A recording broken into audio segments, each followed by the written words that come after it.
Good morning, students. Today we will start chapter 2, revision of this one. Chapter 2 is Kings, Farmers and Towns, Early States and Economics, यानी कि 1600 BCE की बात कर रहे हैं 600 CE की. Now today we will do the main point of this chapter.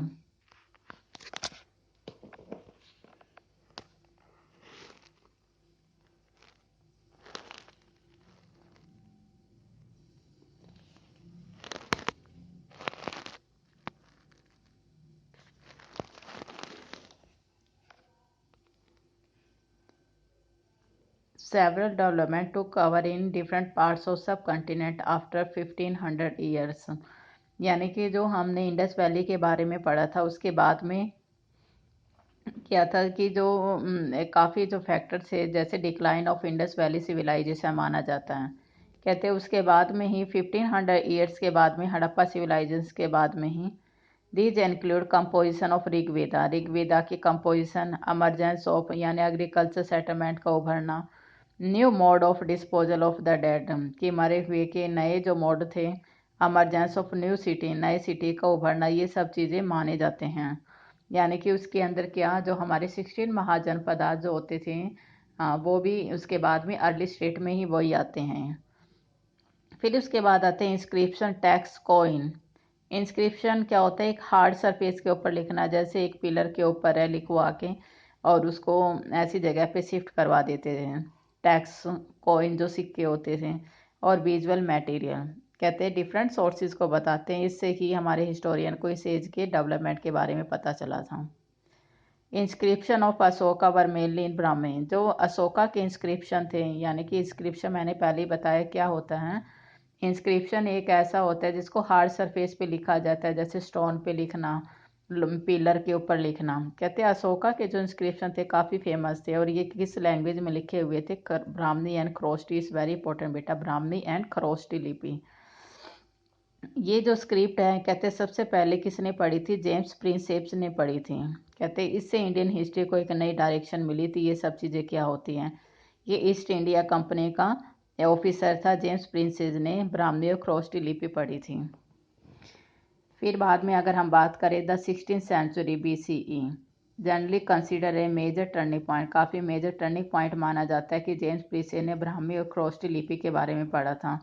और ये जो ईरा था काफ़ी एसोसिएटेड था अर्ली स्टेट से. सिटीज़ थे जिसके अंदर यूज़ किया गया था.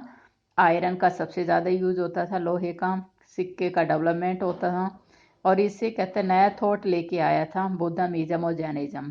कहते हैं इसके बाद में पहले हमारा हड़प्पा सिविलाइजेशन आया, उसके बाद में ऋग्वेदा के बारे में हमारे को पता चला. फिर 16 महाजनपद आ जाए.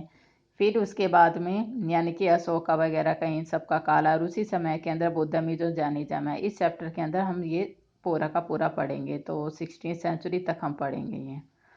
There is a mention of 16 state. कहते हैं 16 जो स्टेट है जिसका मैंसन किया गया है. बुद्धमिज्म और जैनिज्म जो टेक्स्ट के अंदर भी इसका मतलब ये काफ़ी इंपॉर्टेंट हुआ करते थे. ये 16 महाजनपद आज की इनका इन्होंने बुद्धमिज्म और जैनिज्म ने भी इसके बारे में बताया हुआ है. जैसे कुछ नाम है जैसे वज्जी, कौशाली, मगध, कुरु, गंधार, पांचाल एंड अवंती ओकर फ्रीक्वेंटली. जो मगध है ये देखो बेटा, मगध ये काफ़ी इंपॉर्टेंट प्लेस हुआ करता था उस समय के अंदर है. काफ़ी इंपॉर्टेंट माना जाता था ये मगध का. और इसकी राजधानी वैसे राजगृह थी, बाद में पाटलिपुत्र शिफ्ट इसको कर दिया गया था. सबसे इंपॉर्टेंट, अब इसके बारे में आगे पढ़ेंगे. जो मगध है कहते सबसे पावरफुल महाजनपदाज के अंदर उभर के आया था. कहते 16 महाजनपदाज में मगध काफ़ी इंपॉर्टेंट था. जो 16 थे 14 सेंचुरी के बीच में आया था. इसके काफ़ी रीजन थे इसके मतलब पावरफुल होने के.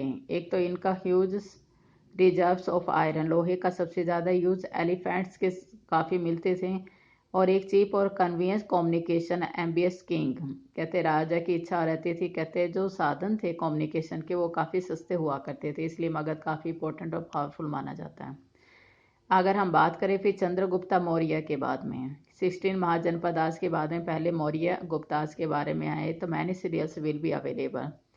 चंद्रगुप्त मौर्य कहते हैं कि उसने मौर्य राज्य की स्थापना की थी 321 BCE के अंदर. 321 BCE के अंदर। उसका राज्य है कहते हैं अफगानिस्तान और बलिस्तान में नॉर्थ वेस्ट तक फैला हुआ था।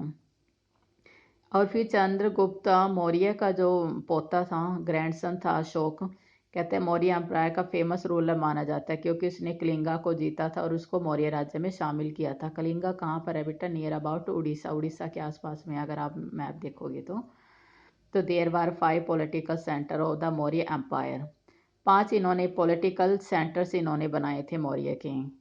और जो इसकी मौर्य राज्य की जो कैपिटल थी, राजधानी, वो पाटलिपुत्र थी। और 4 इनके प्रोविंशियल सेंटर थे, तक्षशिला, उज्जैनी, तोसाली एंड सुवर्णगढ़। ये चारों अलग अलग जगह के अंदर, चारों दिशाओं के अंदर थी। पाटलिपुत्र इसकी मौर्य की वो भी मानी जाती है, कैपिटल मानी जाती है। And all these are mention in the inscription of Ashoka, और ये सब के सब अशोका के इंस्क्रिप्शन भी माने गए हैं। Megasthenes wrote the military activities of Maurya. Megasthenes एक बुक लिखी गई है जिसे मिलिट्री एक्टिविटीज़ के बारे में बताया गया मौर्य के।